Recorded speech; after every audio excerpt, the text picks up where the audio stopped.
ends in TEA. I'm your girl Gigi, and thank you guys for clicking on this video. Today I am reviewing the Real Housewives of Atlanta Part 2, and as this reunion just keeps going, more and more it's just really starting to change my feelings of Nene. I'm sure it is as the rest of the world. Nene has she's really just lost it, and I think it's really kind of disappointing the way that she's acting on the reunion. I think she is, in a couple of years, just going to look back and realize how bad she just effed up and how bad she actually really treated people. But we'll get back into that a little bit later. But first, before we talk about the reunion, do your girl a favor and hit that subscribe button. You ain't doing no harm. And guess what? It is free 99. Everybody loves free in America. It ain't gonna hurt nobody. I'm a new channel. Help your girl out. Y'all become my homies and hit that button so y'all can keep in contact and get my videos while they're uploaded. And let's get started. So the second part of the reunion opens up with Kandi and Porsha, and he's asking them, how their relationship has evolved. Kandi and Porsha have definitely come a long way. We all know what happened a couple years ago after Porsha accused Kandi of trying to drug and rape her with Todd and having this sex dungeon. Them two were clashing and could not be in the same room at all with each other. But it's good to see that they have moved past that. They have decided that they were gonna, be cordial towards each other in, parties and stuff, and just not cause any issues, which is great because it's nice for all of the girls to be able to, hang out together and not have no tension or no beef in between each other. Although there was a relapse with Kandi and Porsha for Todd's birthday. Kandi was texted by Porsha saying that, she got kicked out of the party because she got into it with one of Dennis's exes. Now, here's the thing, Porsha. As much as you keep trying to convince us that that girl was coming after you, from your recent history, we ain't gonna sit there and believe that you would just sit there being all prim and proper while this woman was coming after you. Dennis has a lot of exes. He dated everybody and their mama in Atlanta. So, Porsha, you're bound to run into one of them. And most likely, all exes aren't that calm. If she's gonna see you, she's definitely gonna try to get to you, especially with you being on the show, like it was gonna be a thing. Now, were you going behind the girl and be like, what's the problem, what's up? I definitely believe that you were trying to confront her. Dennis definitely isn't the confrontational type. And obviously through this season, it's very clear that he was still in contact with one of the girls. So had that been the girl that he was most likely in contact with, yeah, she was probably going to feel comfortable enough coming up to him because he didn't cut that off. And that's why you need to get on the Dennis and not the bitch that was trying to come after you. But you ended up getting kicked out, and you and Kandi, I guess y'all sorted out that situation, which is great. So we're just going to have to see how this, friendship evolves over time, after Kandi, apologized to Porsha in Tokyo about talking about Dennis, obviously with his purchases that he seems to be getting all his girls. And then the niggas tattooed from head to toe. He looked like a classroom chalkboard with everybody's names on him. I'm sorry, I would have to tell my dude to get cover-up tats immediately because I can't be looking at no other bitch's arm while we having sex. So, up next, this is a very intense scene. Greg comes out and sits beside Nene and basically just starts talking about his, issue with cancer, Nene, and how that affected their relationship. Nene, as much as she keeps trying to say Greg is not a walk in the park, Greg was grouchy, all this type of stuff. Nene, what do you think you are? Do you, know your personality? Like, most people in a relationship, yeah, like you said, you're the big personality so people don't feel like you do it. And then when Greg tried to say, well, no, it's not all the time, but, sometimes it is you. And then she got offended as if she's like, think real deep, Greg. Oh, what is it? What really? Not only she's snapping at the other girl, she's snapping at her own husband. What do you think he's going to be grouchy for? The homie is dealing with cancer. And as much as you keep trying to say, support me, love me to all the women, you're not waking up fatigued, having a colonoscopy bag, connect to you, having to go to the hospital, get IV stuck with needles every second. Greg is going through it. And I always, like to ask myself, or this kind of a mantra of mine, if you stop and think, and if it can get worse, don't complain. That's why now I take everything super easy because everybody in the world, Nene, your issues, people go through it, but they're in a worse situation often than you. Some people have multiple family members with cancer, and it's just, you need to stop making it about you. Somehow Greg is sick and you seem to keep making it about you. And I understand it is hard being his caretaker, but that's what you sign up for when you somebody's wife. Through sickness and in health, you took those vows. But here they said they were going to counseling with that counselor, Jeff, that she didn't like because he called her out a couple of seasons ago. But it's very clear that Nene's ready to divorce Greg. I think Greg is coming to grips with it. The way that he said, no matter how we end up, whether we end up husband or wife, or if we just become, if it's meant for us to be friends, like that's okay. So to me, that means they're definitely, as soon as Greg maybe heals, it's very clear that those two are going to get a divorce. Nene's ready to move on. Like she said, she's like, if I don't go out and travel, Greg won't eat. I think she's, as she would say, tired of being his provider. Like, I think Nene's already had one foot out the door for a long time. But the question is, who's going to be next to put up with her? Because Nene, I swear, she'll make a bitch want to slap her. Because I don't know how Cynthia did it for this long. So then they started talking about the trips they went on. All the ladies were getting along, going to Tokyo, going to Florida. Florida was a good trip. And then Tanya, we were introduced to Tanya this season. Tanya kept getting hella shade from Nene when Porsha talked about how good she dressed. And then Nene got offended, like, Nene, once again, everything is not about you. Every time somebody congratulates somebody else or thinks somebody else is better than you, you want to take it as an attack. And the problem is, Bravo to put you up on this pedestal as long as everybody else, all the fans have been watching, and you have a huge, LGBT following, and the queens love Nene, so that's why she feel like she's up there. And I mean, at this point, no, you're not. And I think your throne is coming to a close and you're fighting it on the way down. But everybody had their issue in Tokyo. Tanya felt like Nene was coming for her and that little comment about them being married and stuff. But my issue too is, why can't Nene sit down and have an adult conversation? Every time somebody wants to bring up a conflict with her, her favorite thing to do is, we don't have an issue. And then dismiss the person. You can't dismiss the person's feelings. And she will always be like, we don't have an issue. I like to call her the bitter girlfriend. Nene has the bitter girlfriend attitude. Will say all day, I'm fine, I'm fine. But then be in the kitchen throwing dishes and slamming silverware in the sink because she's trying to let you know that she's not okay. You can't be saying one thing, your actions say another. And when Eva, came into it, was like, we tried to have fun in Tokyo. It was time for her bachelorette party. And Eva said she didn't realize it, but hella, like, as soon as she walked in, Nene changes the whole mood. Nene has a way of sucking the life out of a room when she feels a type of way. If you got an attitude, stay your funky ass attitude at home, Nene. This has been so exhausting watching the way you change people's moods and you expect people to revolve around you. It don't work that way. And now you feel like it was brought up, like every time somebody comes on the show, like a fan question, put it like that. Like, how come you feel like when you introduce somebody, you feel like they owe you? And ultimately they don't. Yeah, people may know you and they might have, connection to you. Like, for Eva's sake, Eva was right. You have no responsibility for me being on this couch, but Nene feels like that because anytime somebody knows her, it's like you have to appease her. You got to be all up her ass and around her butt cheeks for her to even like mess with you. And they also brought Marlo on the couch, and Marlo being her lapdog because that's the only way Marlo can stay on Atlanta Housewives, if she stays up Nene's ass, was trying to take up her every now and then. But I mean, let's get real. She was being rude to everybody. Tanya called her out, and look, Tanya actually got a little spunk in her this episode. I think she, watched back the season and realized she was a little weak sauce.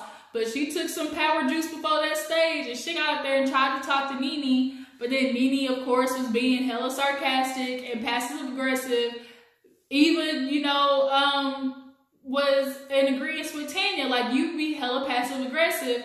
But she's like, I'm not passive aggressive in a passive aggressive way. Like, she doesn't look in the mirror very well. She knows how to call other people out, but doesn't know how to take, shit when it comes to her. And that's becoming very annoying. And it's very obvious that everybody has gotten tired of it. Cynthia, Eva, like, nobody's putting up with Nene's shit no more. And I'm actually glad to see that. you know, Marlo, she gets into it with Eva and them going back and forth. I really want them to release that footage of that 45-minute bus ride when Eva tore Marlo's ass up. The lady said Eva let her have it. You got it, Marlo. Like, my problem with Marlo too is the only thing you're gonna be able to do is talk about women. Like, you do nothing good on the show. There's nothing that you're ever positive about. Your main purpose for being on the show is always talking about other bitches. Like, you always seem to have other people's name in your mouth. You've been on this show 6 years and we still don't know nothing about you, like Shamari said.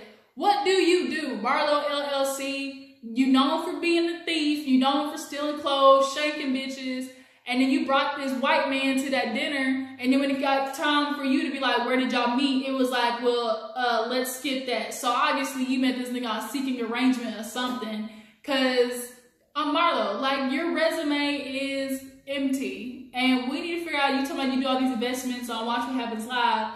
Like, girl, you ain't fooling nobody. You had that old ass white man years ago. You out here thotting and bopping, busting it wide open for some dollar bills and some Chanel, as you like to put it. And it's really getting old, the fact that your only claim to fame on the show is talking about other women. And it's very clear to me as a viewer, the reason Marlo is super critical of other women is most likely from the way that she grew up. It's very obvious to me that she was either bullied or a very insecure child, because only people who are trying to, you know, get the other person first most likely got it while they were a kid. And she doesn't open up about none of that. We still know nothing about her life, the way she grew up, like nothing. So the fact that she's still, you know, closed off about that leads you to believe something, like she's trying to hide something.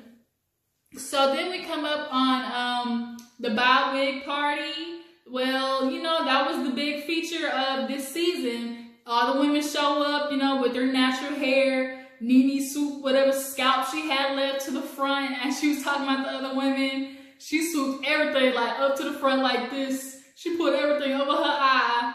She talking about Cynthia, but nah, Nene, I don't know who you was fooling with them last bit of twigs that was over your face.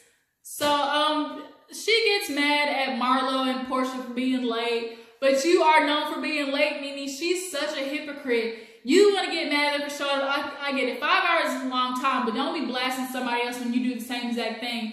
In Tokyo, matter of fact, the lady said, and it was a respect thing, we show up on time. In Tokyo, Japan, and those cultures, being, you know, on time is super important. But you come waltzing at the hotel 15 minutes late, expecting them to wait for you, and that's that entitled attitude that you have gathered over the years of being on this show. People have constantly been filling up your head, and your head's about to bust. Like, your ego at this point is unnecessarily huge. So they get to the Byways. Shamari, you need to learn how to handle your liquor. I don't think you're an alcoholic. Once again, Marlo talking out the side of her neck, coming after somebody, talking about the streets are talking. No, the streets are talking about you. Whose dick you out there sucking, Marlo? That's what the streets is talking about. You know, she has twins. You wouldn't know nothing about it, as Shamari says. Shamari called Marlo, she might be a motherfucker, but she ain't no fucking mother. Like, that was hilarious. Everybody had all the swings for Marlo. Eva got that ass. Shamari got that ass. When she talking about you all up in everybody's poom poom, and Shamari's like, I bet if I gave you some Gucci, you would let me hit that poom poom. Boy, the girls was for it. But so Shamari throws up on Eva's shoes. They finally get upstairs, and here's where the incident happens. Kandi was like, well, let me see your closet. Kandi goes to the closet, and then Porsha goes to the closet, and I guess the cameras follow, and Nene loses it. Damn near pulls the shirt off of the cameraman, and I guess it blanks with Porsha and Kandi, and she went after them. But in the audio, you hear that she was like, I'm scared, get this off of me. Nene, like, I get it. They weren't supposed to go in your closet, a respect thing, totally get it. But that reaction when they tried to talk to you at Eva's wedding, Porsha and Kandi was like, it was hella aggressive. And then your reaction is, y'all need to love me, support me. Like, that was your two favorite things to say this season. Love me, support me, me. Other people's lives are still going on, Nene. Everybody cannot stop and drop everything for you constantly. and you want to keep throwing this thing out, well, you're not my friend, I'm not your friend, we never been friends.